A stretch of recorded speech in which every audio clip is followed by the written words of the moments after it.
So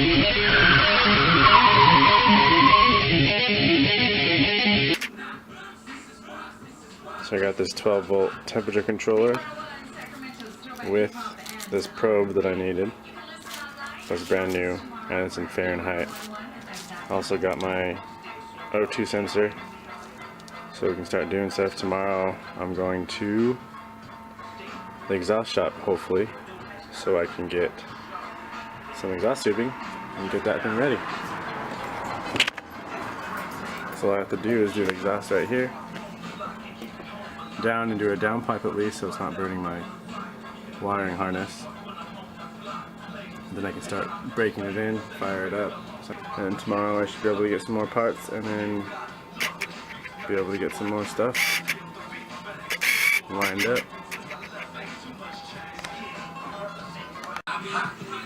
Alright, well, I just got back from the muffler shop and I went to AutoZone also to get some small stuff. I already started cutting everything up. Started making a down pipe. There's that 10-foot stick I got from A1 Mufflers here in Woodland. Small stuff, I got some JB Weld, brake cleaner, shop towels, some Bondo and stuff. Yeah, I'm gonna start cutting stuff up and trying to get this down pipe made. See, I kind of got it almost right there. It needs to come down and snake in that little hole. I think I need to trim this up just a little bit more so it fits kind of more like that. It's kind of close to the firewall. So yeah, got some work to do. Set this stuff down and set the camera up. Hopefully get some stuff done. Get it done.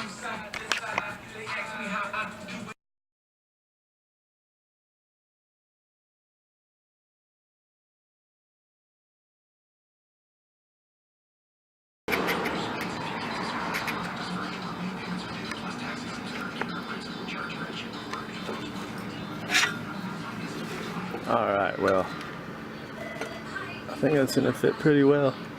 It's got me the angle I need. Angle a little bit more to fit in a little spot, but yeah, not a lot of gaps. I hit it with a hammer a little bit so it matches that angle and that size a little bit more. So I think we're in the business. There's a little divot right there. I had to hit the hammer to make it straight. And right here you can see it bows out just a little bit because I hit it with a ball peen and shaped it so it fits that 3-inch a little better because it was a bend. So yeah, we're getting closer.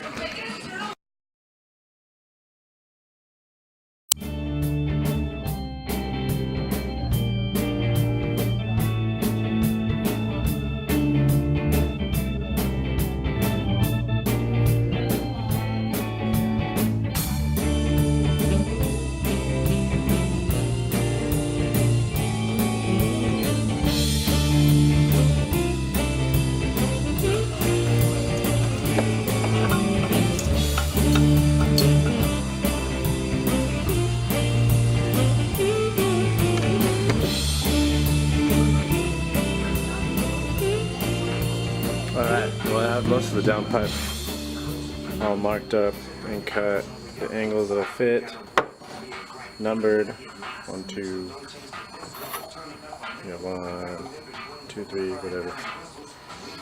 Anyways, I only have a mediocre Harbor Freight welder right now, and I need this to finish weld it, but I still need to install a 220 plug over here, but that'll be another day because I need to go to Lowe's and get supplies. So I'm just going to tack this all up and make sure it fits.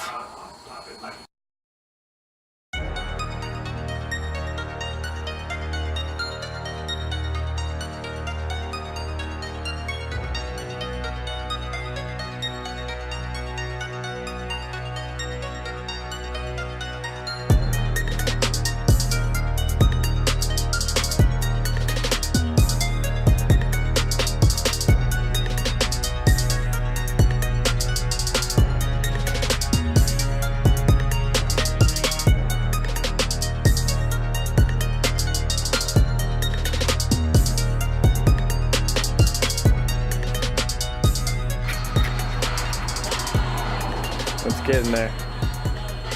The initial shape's there at least. The tacks aren't the best, but like I said, I only have a mediocre Harbor Freight welder to use right now. It'll hold it enough for me to test it and test fit it until I can set up my 220 welder and get some good penetration and weld them completely all around. Seal it up. Probably have a little bit more come down here, and then it'll come to the 45 with a V-band at the end. Where I'm gonna use that because it's gonna come down under the car, and that's where that 45 is gonna be, and then it'll shoot straight out. Maybe out the quarter panel, I don't know, maybe out the side door. I'd do something like that. But yeah, getting there. Let's get the initial shape. Alright, I'm gonna start working on my temperature probe modification. Got my probe in there and my little temperature fitting. I have my clear epoxy weld that's good up to 4,400 psi, and it's heat resistant, sets quick, all that good stuff. Start mixing that up and get this probe permanently connected to this little fitting. Start doing this.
Here is the final product of that temperature sensor.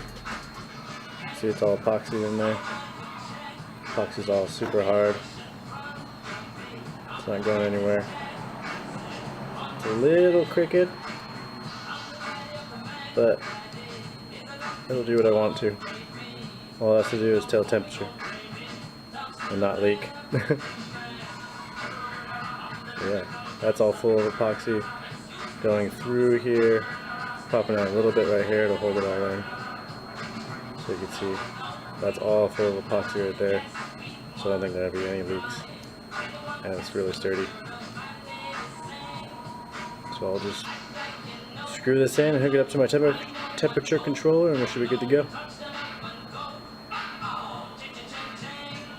Chang chang. Alright. Well, this is the old temperature controller, and I got this new brand spanking shiny one that came with the probe. This one is in Celsius, but this one is in Fahrenheit, so that's going to be nice. But all I have to do is transfer the wires over. You can see, I don't know if you can see, but there's screws here. 1, 2, 3, 4, 5, 6. All I've got to really do is take the wires out of this one and plug them into the appropriate spots in here, and then screw the screws down, and it'll clamp all that goodness that I've already wired up into this one. So I don't have to run wires or do any of that anymore. I just gotta transfer all the wires that are already here. Let me show you. Pull this out without having this all fall on me. There we go. There's all those wires back here. You see, it's pretty much the same thing, diagram wise. If you can see that. Nobody really wants to focus that though.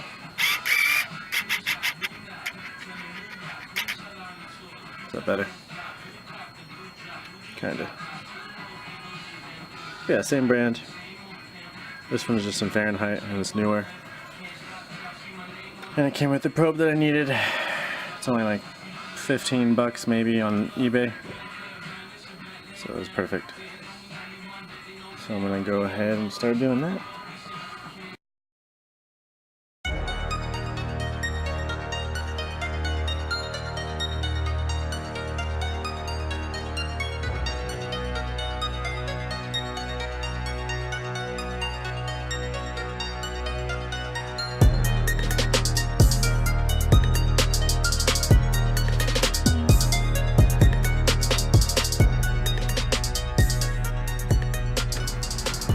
Easy as that. With the new one, it'll slide right in there. As soon as I take these orange, I guess, secure clips off.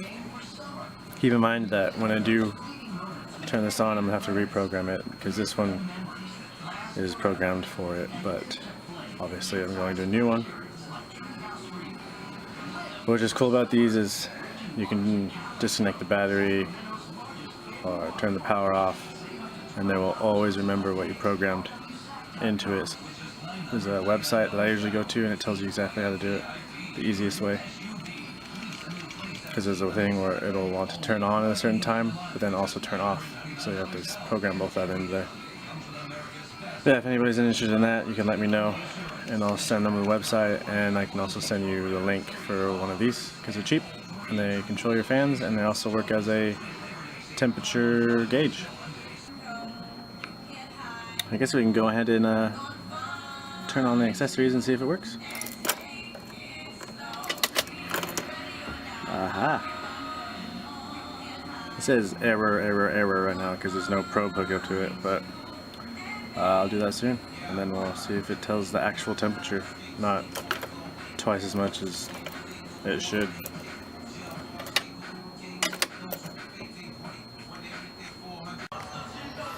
Alright, well, I'm going to wire this probe in right now. I just have to cut these two wires. This is the old temperature sending clip. We'll actually connect these with I think I'm going to do it with two actual crimp clips. Probably the easiest, so I can remove it and all that good stuff. So yeah, let me go grab those. I was going to solder it, but thinking about it now, I actually want it removable. So.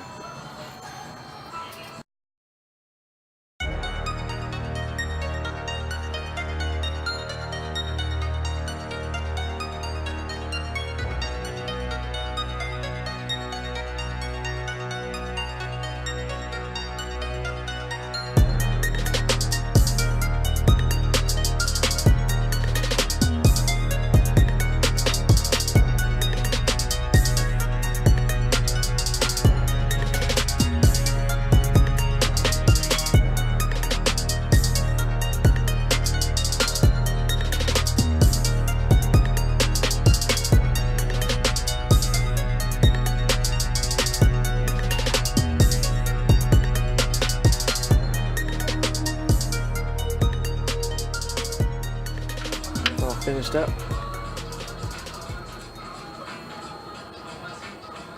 Get my probe connected, so we can go inside. See if I get a temperature reading. It'll be an outside temperature reading, but at least it'll be something.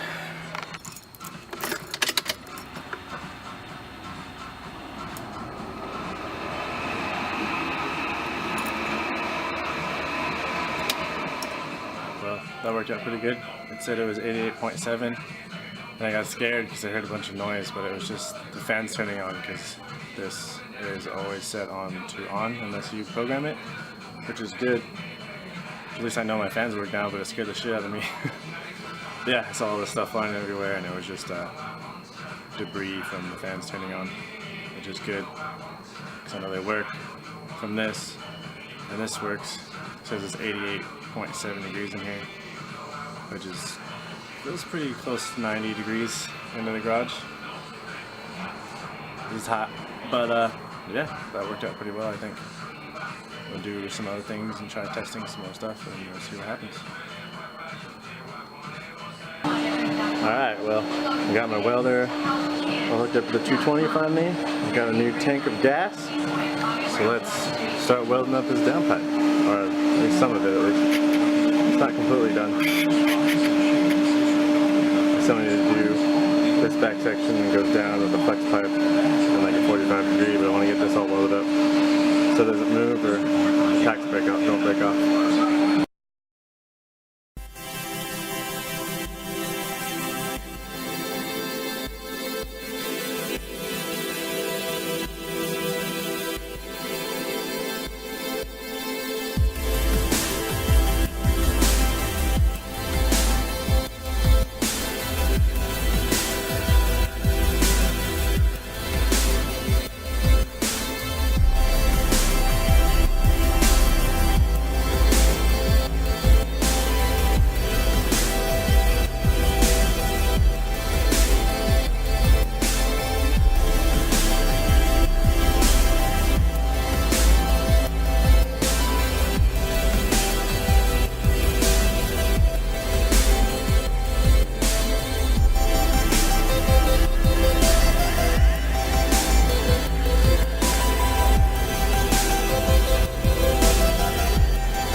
Pretty much the gist of it. You got the O2 sensor on the top, and then the wideband down here at the bottom, going up. Wideband connects there, O2 sensor connects over there. Sorry, I'm using my phone as like light right now. But yeah, it's all welded up. This part is, at least. I still have to do, probably gonna do a flex pipe off this bottom part, and then it's gonna go down into a 45 and then straight back into the actual exhaust. So this is just the downpipe part of it. It'll look way better too, because I'll have it all wrapped up and heat wrap and all that good stuff. I'm thinking about also, like right here on this firewall, getting that gold reflective tape just because it's kind of close. It's not touching the exhaust manifold at all, but it's pretty close to the firewall.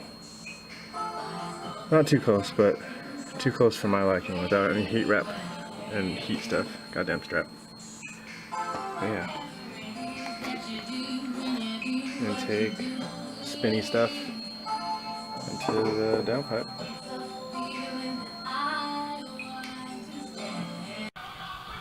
Alright, so the downpipe is finally done. I have the top all wrapped up. And the bottom's all welded up. Got the V-band on there. It's all bolted right now because I was welding around right here. I didn't want the surface, or the mating surface, to get all warped. But yeah, it's all done. I'm gonna test fit it in a minute. Put the flex pipe in the middle. The top it all wrapped so the wires and firewall don't get all hot and melted. Oh yeah, I got the O2 sensor bungs over here. Bungs. One right here and one right here. So yeah, I'm gonna go test fit it.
See, it goes down in there, just barely snakes through the manifold, in between the manifold and the frame rail. And it's got about, it doesn't look very much on the camera, but it's got about like an inch clearance from the firewall. So I'd say about an inch all the way around. But yeah, I'm gonna wrap this firewall. God dang, I cannot speak. I'm going to wrap this firewall with another coating of like heat tape, and same with the frame rail, just to help dissipate some heat. Jesus. But yeah, see how it looks underneath the car.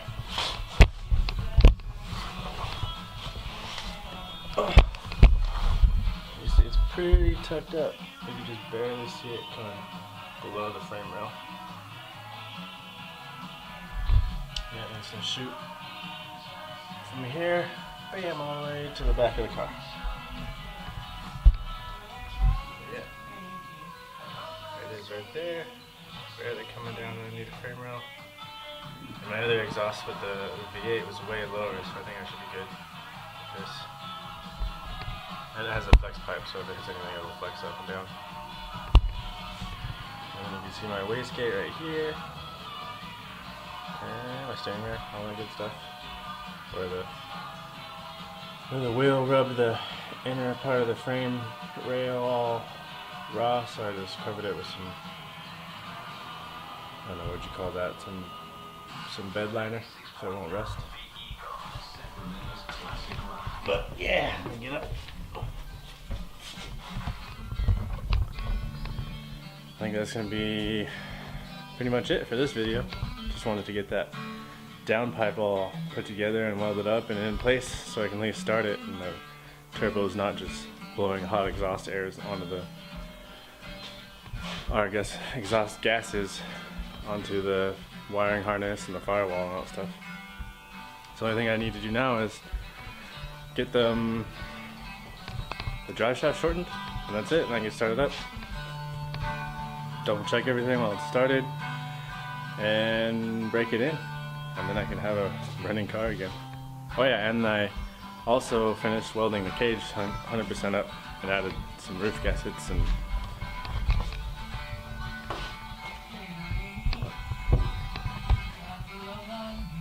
A-pillar gaskets. There's one over there also. Cylinder here. Nice roof gasket, just because I don't have a sunroof anymore.